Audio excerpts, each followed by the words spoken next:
AICC అధ్యక్షులు మల్లికార్జున ఖార్గే గారు జగన్మోహన్ రెడ్డి గారితో మాట్లాడారు.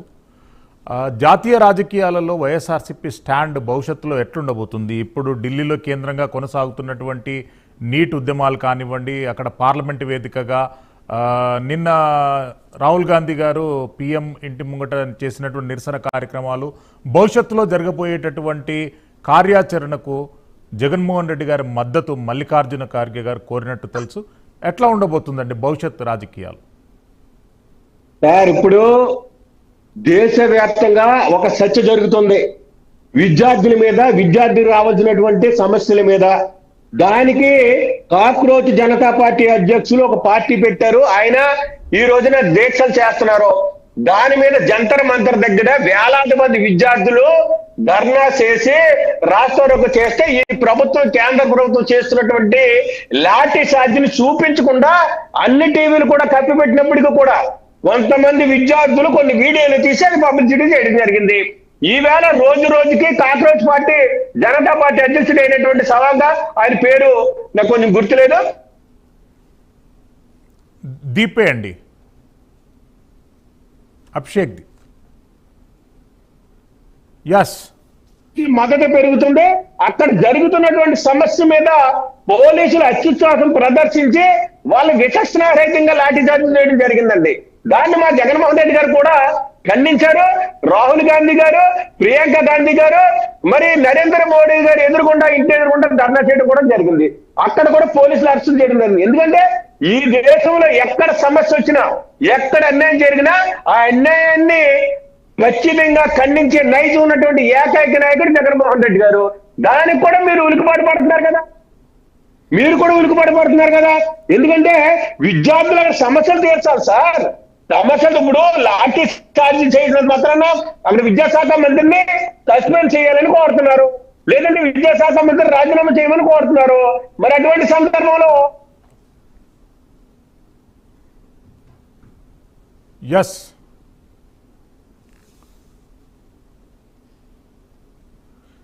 ఎస్ బాలకోటే గారు, అంటే జాతీయ రాజకీయాల పట్ల జగన్మోహన్ రెడ్డి గారి హెల్ప్ లైన్ కాంగ్రెస్ పార్టీ కోరుకుంటుంది.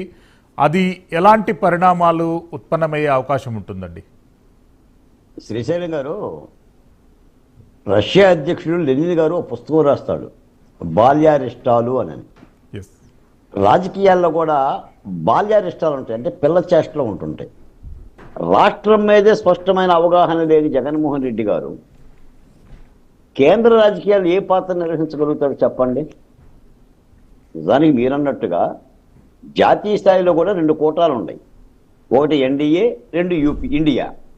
ఉంటే ఇండియా కూటమిలో ఉండాలి, లేదంటే ఎన్డీఏ కూటమిలో ఉండాలి. రాష్ట్రాలు కేంద్ర ప్రభుత్వ సహాయ సహకారాలు లేకుండా ముందుకు పోలేవు.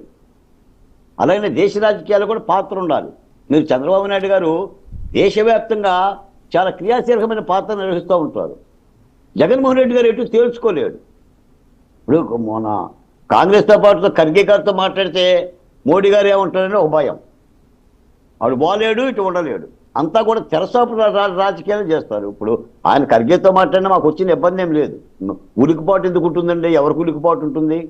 ఈ రోజున ఢిల్లీలో ఒక కార్యక్రమం జరుగుతుంది, దాన్ని కాంగ్రెస్ పార్టీ మాట్లాడితే మాట్లాడవచ్చు జగన్మోహన్ రెడ్డి గారిని. ఆయన చెప్పుకోవాలి కదా. నేను అనేది ఏంటంటే ఈ రాష్ట్రం మీద నీకు స్పష్టత లేదు, ఆఖరికి రాజ్యాంగంలో రాజధాని లేదన్నాడు. ఇంకేం పోతున్నాడు సార్ ఢిల్లీ? బాలకోటే గారు, మీరనే అంశాన్ని కూడా నేనే అంటున్నాను. తటస్థంగా ఉండేదానికంటేనంటే ఎన్డీఏ కూటమి కానీ ఇండియా కూటమిలో ఏదో ఒక దాంట్లో చేరితే మంచిదని చెప్పి సలహా ఇస్తున్నానండి.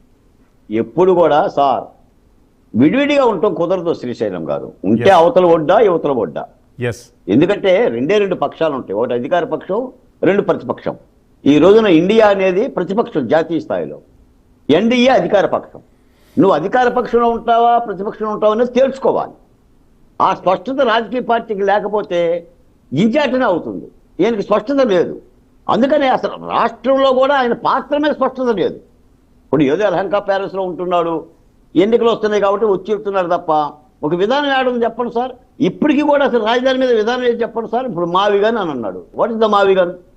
What is the మావిగన్?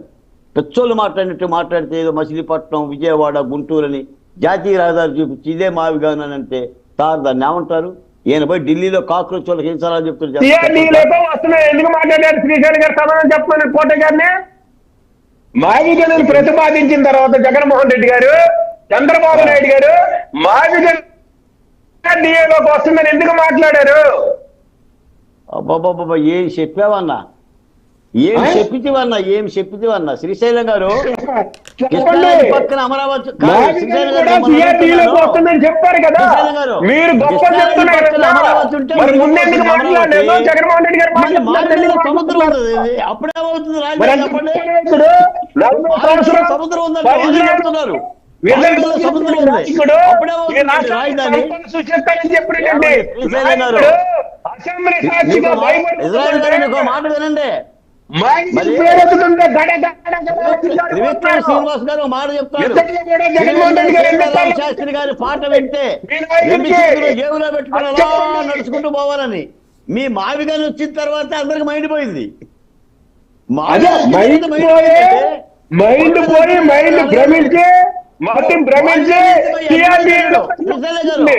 Botsa Satyanarayana గారు ఆయన ఎవరికేం ఉన్నటువంటి మున్సిపాలిటీని సిఆర్డీఏ పరిధిలోకి తీసుకొచ్చి మావిగాని పరిధిలోకి తీసుకెళ్తున్నారు. ఇప్పుడు సిఆర్డీ అందుకే మధ్య భ్రమించింది. మరి ఏం తీసుకెళ్తున్నారు? మధ్య భ్రమించిన మూలన ఆ మాటలు మాట్లాడుతున్నారు. ఏం తీసుకెళ్తున్నారు ఇజ్రాయెల్ గారు?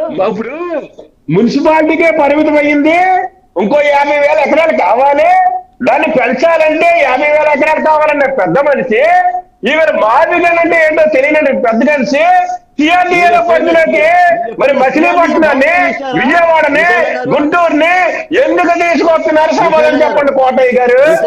అంటే ఇజ్రాయెల్ గారు, అంటే మీ క్లారిఫికేషన్ గురించి చెప్తున్నాను. సిఆర్డీఏ ప్రతిపాదన అనేది 2014 నుండే ప్రతిపాదనలోకి వచ్చింది, కొత్తగా తెచ్చింది ఏముందండి? మీరు అంటే మీరు అదే శ్రీశైలం గారు, మీరు అక్కడ మిస్బిహేవ్ చేస్తున్నారు సార్. ఇజ్రాయెల్ గారు, శ్రీశైలం గారు, చంద్రబాబు నాయుడు గారు, చంద్రబాబు నాయుడు గారు మాది గారి గురించి అడగండి, చెప్తారు. వాళ్ళకి అమరావతి గురించి ఏం తెలుస్తుంది? మీకు మాట చెప్తారు. ఈ రోజు నాడు జగన్మోహన్ రెడ్డి గారి పరిపాలనలో అమరావతిలో చెట్లు కాయలేదు సార్, మొక్కలకు నీళ్లు చెప్పండి, రోడ్లు లేవు, పశువులు, గొర్రెలు, కట్లపాములు, తాచుపాములు ఇవే తిరిగివి. ఈ రోజు రాజధాని అందుకనే మచిలీపట్నము, విజయవాడ, గుంటూరు పెడితే ఇది 100 కిలోమీటర్ల దగ్గరలో బ్యాంకులు చూడండి, క్వాంటమ్ వారి చూడండి, బిట్స్ చూడండి, మీకెందుకంటే బాగా రైతుల యొక్క వీళ్ళు కూడా అమరావతి గురించి మాట్లాడితే ఎలా అండి? మేము ఈ అమరావతి గురించి వైసీపీ వాళ్ళకి చెప్పి అసలు నేను ముఖ్యంగా బాలకోట అనేవాడు చెప్పి నా నోరు పోతుంది తప్ప వాళ్ళకి జ్ఞానోదయం కలగట్లా. అవును అవును, మీరు సవాల్సినారండి, మేము ఎలక్షన్ చేస్తున్నాం, మీకు దొంగ. ఇజ్రాయెల్ గారు చేసిన తప్పిదాల కన్నా లెంపనేసుకోండి సార్. 3,60,000 కోట్ల రూపాయలు. అరే నేను అడుగుతున్నానండి, 151 5 చెప్పండి, ఎవరు తీసుకెళ్ళారు చెప్పండి? చెప్పండి. 3,51లో 5 తీసుకెళ్ళేవాడు ఎవడు? ఎవరు తీసుకెళ్ళారా? శ్రీశైలం గారు మీరు తీసుకెళ్లారు 5? ఎవరు తీసుకెళ్లారు చెప్పండి? 5 ఎందుకు గారంటే ఏమండి